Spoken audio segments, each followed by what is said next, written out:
Hello guys, welcome back to my channel The Architect's World. I hope you all are doing well. For today we are going to learn about electrical points for a modular kitchen.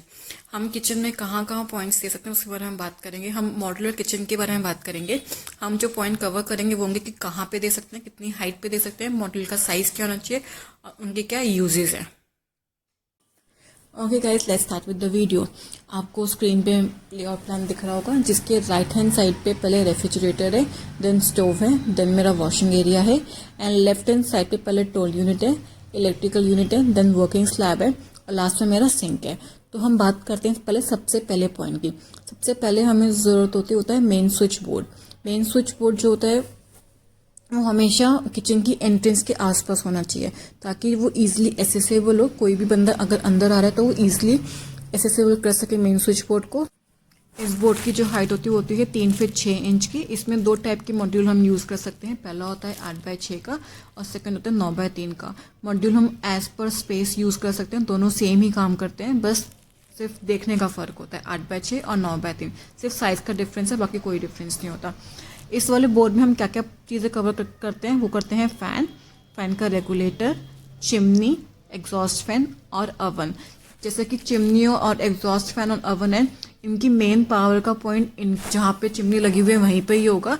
बस ये operate जो होता है main switch board से operate होता है. Secondary हम cover करते हैं microwave, geyser, ceiling lights, RO and refrigerator.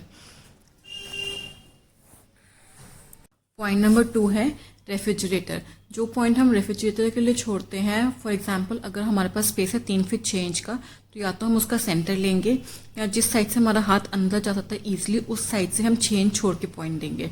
जो हम पॉइंट देते हैं उसकी हम हाइट रखते हैं 3 फीट 6 इंच. हम 15 एम्पेयर का सॉकेट यूज़ करते हैं. अब इसमें ना दो चीज़ें होती हैं. या तो आप जो रेफ्रिजरेटर है उसका मेन स्विच दीजिए मेन स्विच बोर्ड में, या फिर आप उसको ऑपरेट करवाइए जहाँ पे रेफ्रिजरेटर रखा हुआ है वहीं से. तो इसमें दो चीज़ें हम लोग यूज़ हो पाती हैं. या तो आप खाली सॉकेट देंगे जहाँ आपका फ्रिज रखा हुआ है और इसको यूज़ करवाएंगे मेन स्विच बोर्ड से, या फिर आप सॉकेट के साथ स्विच भी देंगे और इसे वहीं से ही ऑपरेट करवाएंगे. तो ये as per design as per client होता है. बाकी जो आजकल मॉड्यूल किचन बनती है उसमें इसको हम यूज़ मेन स्विच बोर्ड से ही कराते हैं. जैसे आपको दिख रहा होगा, एक है 16 एम्पेयर विथ स्विच और एक है सिर्फ खाली 16 एम्पेयर सॉकेट. तो ये डिफरेंस होता है. अब ये फ्रिज की देखो, मैंने फ्रिज का सेंटर लिया हुआ है, एक नो छोड़ा हुआ है, बिल्कुल सेंटर 3 फीट 6 इंच का मैंने सिर्फ सॉकेट दिया हुआ है. मैं इसको यूज़ करवा रही हूँ मेन स्विच बोर्ड से. आप डिपेंड करता है. इफ़ आप मेन स्विच बोर्ड से नहीं यूज़ करवा रहे तो आप क्या कर सकते हैं, आप 6 इंच छोड़ के कॉर्नर में स्विच दे सकते हैं ताकि आप इजीली ऑन ऑफ बटन का यूज़ कर सकें. अब बात करते हैं पॉइंट नंबर 3 की, जो है extra switch and socket in a kitchen. हम किचन में कुछ एक्स्ट्रा पॉइंट्स दे के चलते हैं ताकि जो भी हमारे इलेक्ट्रिकल अप्लायंसेस हैं उसके लिए हम कहाँ पे देते हैं. जो मेरा स्टोव है उसके लेफ्ट हैंड साइड पे और राइट हैंड साइड पे, और जो मेरी सेकेंडरी वर्किंग स्लैब है उसके सेंटर में, ताकि कोई ऐसा इक्विपमेंट है जिसमें मुझे पूरी वर्किंग स्लैब खाली चाहिए तो वो वहाँ पे यूज़ कर सके. तो हम 3 पॉइंट तो एटलीस्ट दे के ही चलते हैं अपने एक्स्ट्रा इक्विपमेंट्स के लिए. इसमें हम जो मॉड्यूल यूज़ करते हैं वो होता है 5x3 का मॉड्यूल. इसमें हम 2 सॉकेट देते हैं, एक 15 एम्पेयर का, एक 5 एम्पेयर का. एज यू नो, कुछ सॉकेट्स कुछ अप्लायंसेस में हमें 15 एम्पेयर चाहिए होता है, कुछ अप्लायंसेस में 5 एम्पेयर चाहिए होता है. तो हम इस पर दोनों देके चलते हैं. इसकी हम हाइट रखते हैं 3 फीट 6 इंच की. एज यू नो कि जो मेरा वर्किंग स्लैब होता है उसकी हाइट होती है 2 फीट 9 इंच होती है. उससे हम ऊपर 3 फीट 6 इंच का हम देते हैं ताकि जो मेरी वायर है वो भी सही रहे. जैसा कि मैंने आपको कहा था कि एक पॉइंट देते हैं हम किचन की स्टोव की राइट हैंड साइड पे. तो ये राइट हैंड साइड वाला पॉइंट है जिसकी हाइट हमने ली हुई है 3 फीट 6 इंचेस. इसमें हम दोनों ही मेरे मॉड्यूल होंगे, 15 एम्पेयर सॉकेट भी और 5 एम्पेयर सॉकेट भी with switch. Yes, with switch हम इधर देते हैं तो जो भी मेरा मिक्सी ग्राइंडर जो भी है वो यूज़ हो सके. ओके, अब हम पॉइंट कैसे देते हैं. जैसे कि जो आपको मेरी वर्किंग स्लैब दिख रही है, 3 फीट 6 इंच का फ्रिज आया हुआ है. देन मेरे पास जो एम्प्टी स्पेस है वो 2 फीट 5 इंच की है. देन 2.5 फीट का स्टोव है, देन 2 फीट 5 इंच की जो एम्प्टी स्पेस है. हम स्टोव का 2.5 फीट निकाल देते हैं. जो मेरी एम्प्टी स्पेस है 2 फीट 5 इंच, उसका सेंटर हम लोग पॉइंट देते हैं ताकि हम लोग पूरी किचन का सेंटर नहीं देते. हम स्टोव के बाद जो मेरे पास पॉइंट बचता है हम उसका सेंटर देते हैं, जिसकी मैंने यहाँ एक्सप्लेन किया हुआ है. जो 2 फीट 5 इंच था उसका centre 1 feet 2 inch, 1 feet 2 inch मैंने उसका सेंटर पॉइंट दिया हुआ है, जिसकी हाइट ली हुई है 3 फीट 6 इंच की. हमने 2 पॉइंट क्लियर कर दिए. अब बात करते हैं जो हमारी सेकेंडरी वर्किंग स्लैब थी उसका. उसका सेंटर पॉइंट हमने एक और पॉइंट दे दिया, जैसे कि आपने दिख रहा होगा मैंने सेंटर पॉइंट दिया हुआ है 3 फीट 5 इंच 3 फीट 5 इंच। जो भी मेरा सेंटर आया मैंने वो पॉइंट दे दिया, जिसकी हाइट सेम रही 3 फीट 6 इंच की। अब आपको एक और पॉइंट दिख रहा होगा 3 फीट 5 इंच पे। जो ये पॉइंट होता है ये हम पॉइंट छोड़ते हैं ओवरहेड जो स्टोरेज है हमारी उस पर। अगर आपको कोव लाइट देनी है तो उस पर हम कॉर्नर पे एक पॉइंट छोड़, सिर्फ वायर निकाल के छोड़ देते हैं 3 फीट 5 इंच पे, ताकि अगर आपको कोव लाइट चाहिए तो आप वहाँ से आपको कनेक्शन मिल सके। आप सिर्फ वायर निकाल के छोड़ दीजिए। जहाँ जहाँ भी आपकी ओवरहेड आई हुई है आप वहाँ पे ये पॉइंट छोड़ सकते हैं। अब है पॉइंट नंबर 4, जो कि है पॉइंट फॉर चिमनी। हम चिमनी के लिए पॉइंट स्टोव के बिल्कुल ऊपर छोड़ते हैं। स्टोव का सेंटर चिमनी का पॉइंट आना चाहिए। चिमनी का साइज जो होता है वो वेरी कर सकता है, 2 फीट 2.5 फीट 3 फीट, वो एज पर साइट है, बट हमेशा पॉइंट सेंटर ही आता है। हम सिर्फ मॉड्यूल लगा के छोड़ देते हैं, यानी कि सिर्फ हम 15 एम्पियर का सॉकेट लगा के छोड़ देते हैं। 3x3 का मॉड्यूल यूज़ करते हैं और 7 फीट हाइट पर आता है। और जो ये ऑपरेट होता है ये मेन स्विच बोर्ड से ही ऑपरेट होता है। हम ऐसे पॉइंट लगा के छोड़ देते हैं चिमनी के ऊपर। अब इफ़ एनी केस अगर आपको पॉइंट चाहिए फॉर इंडक्शन, तो इंडक्शन के लिए हम पॉइंट लगाते हैं 2 फीट 4 इंच पे। वो भी बिल्कुल ही स्टोव का सेंटर लगता है। इसमें भी वही 3x3 का मॉड्यूल यूज़ होता है 15 एम्पियर, जिसकी हाइट होती है 2 फीट 4 इंचेस। बस हम मॉड्यूल लगा के छोड़ देते हैं। ऑपरेट हम मेन स्विच बोर्ड से ही करते हैं फॉर इंडक्शन ऑल्सो। और वही सेम अगर आपको ओवरहेड स्टोरेज के लिए लाइट का पॉइंट चाहिए तो वो हम छोड़ते हैं 5 फीट बाय 3 इंच पे। हम सिर्फ वायर निकाल के छोड़ देते हैं। सेम मैंने वहाँ पे भी ये चीज़ दिखाई हुई है आपको। अब बात करते हैं पॉइंट नंबर 5 की, जो कि है इलेक्ट्रिकल यूनिट। इसमें हम प्रॉपर स्पेस प्रोवाइड करते हैं माइक्रोवेव और ओवन के लिए। ये 2 फीट का वाइड होता है और इसकी हाइट होती है 7 फीट 3 इंच।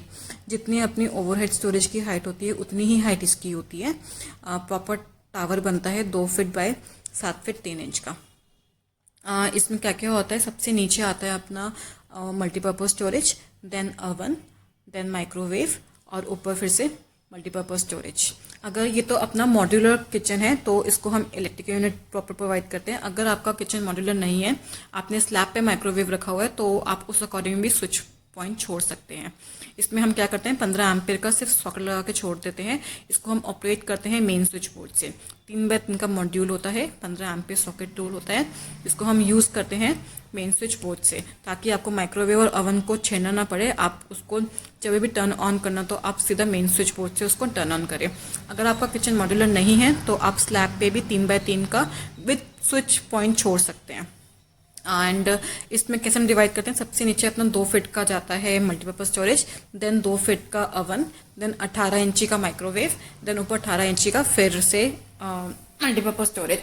इसका जो अपना 2 फीट का वाइड होता है इलेक्ट्रिकल यूनिट, तो सेंटर 1 फीट का अपना वो आता है पॉइंट, और हाइट होती है पहले 2 फीट 9 इंच और सेकेंडरी हाइट होती है 4 फीट 3 इंच।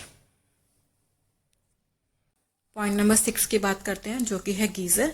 गीज़र हमेशा सिंक के आसपास देते हैं हम। अगर आपका किचन वॉशिंग एरिया या फिर बालकनी के पास है तो आप वहाँ पे भी प्रोवाइड कर सकते हैं गीज़र। इसकी हम जो हाइट रखते हैं वो रखते हैं 7 फीट 6 इंच पे। हम 3x3 का मॉड्यूल लगा के छोड़ देते हैं 15 एम्पियर का सॉकेट। इसको ऑपरेट करवाते हैं मेन स्विच बोर्ड से। हम ऊपर सिर्फ सॉकेट देते हैं, ऑपरेट होता है मेन स्विच बोर्ड से। सपोज हमारा जो ओवरहेड स्टोरेज है वो खत्म हो रहा है 7 फीट 3 इंच पे, तो 3 इंच छोड़ के हम पॉइंट प्रोवाइड कर देते हैं, जैसे कि आपको मैंने स्क्रीन पे दिखाया हुआ है।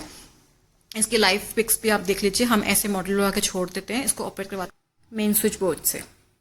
पॉइंट नंबर 7 है RO.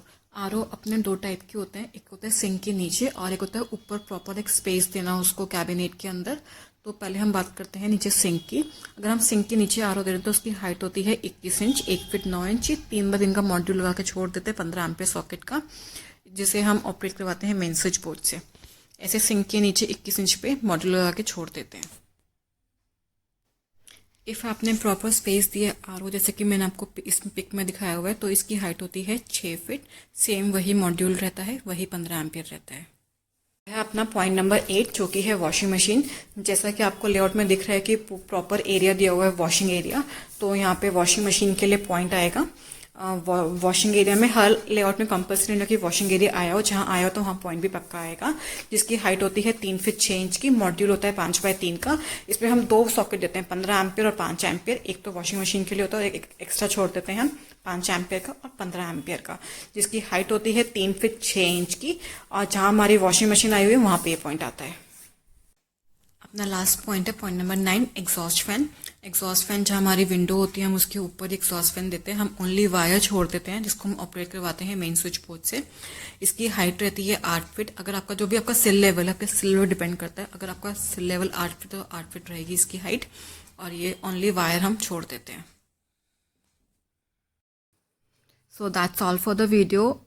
Please guys do like, share and subscribe to my channel. It means a lot to me. Thank you for watching.